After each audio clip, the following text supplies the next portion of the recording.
В южной части Чикаго, за старым складом у железнодорожных путей, жила семья, о существовании которой город предпочитал не помнить. Разрушенное помещение служило им укрытием от холода и дождя. Там обитали слепая женщина по имени Мэри, ее больная дочь Элли и старший сын Лукас, подросток, который слишком рано перестал быть ребенком. После тяжелых родов Мэри потеряла зрение, а Элли медленно угасала из-за болезни легких. Денег не было, помощи тоже.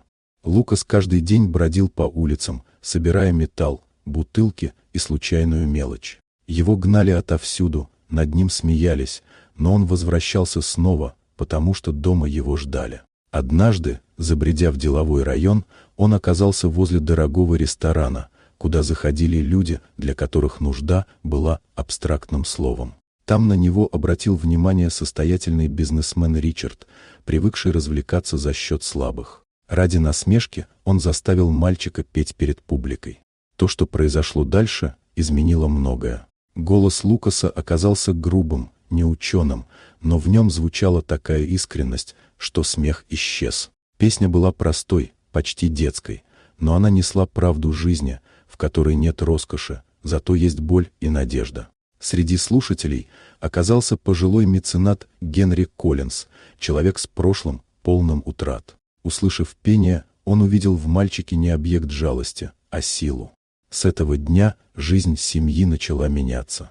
Элли получила лечение, Мэри – безопасное жилье, а Лукас – шанс учиться. Генри взял на себя заботу о них и познакомил мальчика с преподавателем вокала Мартином Блейком, строгим и беспощадным к фальши. Тренировки были тяжелыми, но Лукас выдерживал, потому что понимал цену возможности. Однако унизивший его бизнесмен не смирился. Он попытался разрушить новую жизнь мальчика через проверки, слухи и грязные публикации. История бедности была превращена в повод для обвинений, а помощь – в объект подозрений. Давление росло, и Лукас оказался перед выбором – исчезнуть или выйти к людям открыто. Решающий момент наступил на благотворительном вечере в центре Чикаго, где собрались влиятельные фигуры города. Лукас вышел на сцену не как уличный мальчишка, а как человек с голосом.